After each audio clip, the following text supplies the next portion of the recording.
ត្រីសំណាងភូមិពោបាងកខ្ញុំប្រឹងត្រដោស្កាន់ទៅផ្សារក្តីដងបបផាសានស្រងជួបលើកដំបងយោសំយោសងវត្តកំពង់ធំវាសនាជីវិតជួបរឿងផ្សងព្រេងវាលវ័នធំធេងព្រៀមដូចឆ្លងភ្នំ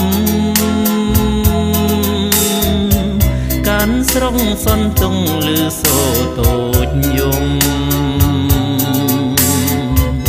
និងហើយជាភ្នំយំរឿងខ្លោចផ្សារលោកវាសនាចានៅកំពង់ធំនិងហើយត្រនំយំព្រោះស្នេហាស្នេហាស្មងស្មងជាប់ក្នុងសាវតាជារឿងអនិច្ចាប្រហាដួងចិត្ត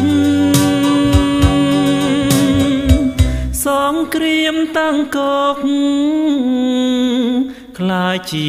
ស្នេហ៍កម្មអារម្មណ៍ចងចាំរាប់ឆ្នាំក្នុងគំនិតស្មានចំសង្គ្រាមបានជួបស្នេហ៍ស្និទ្ធតែដល់ការពិនជីវិតស្ទើរសូន្យ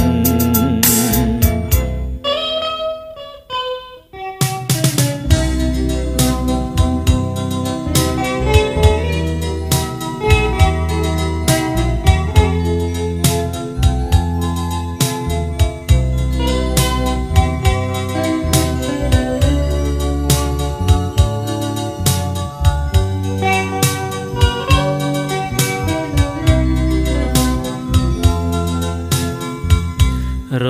លងវាសនាចានៅកំពង់ធំនិងហើយត្រនំយំព្រោះស្នេហាស្នេហាស្មងស្មងជាប់ក្នុងសាវតាជារឿងអនិច្ចាប្រហាដួងចិត្តសង្គ្រាមតាំងកកខ្លាចជាស្នេហ៍កម្មអារម្មណ៍ចងចាំរាប់ឆ្នាំក្នុងគំនិតស្មានចំសង្គ្រាមបានជួបស្នេហ៍ស្និទ្ធតែដល់ការពិនជីវិតស្ទើ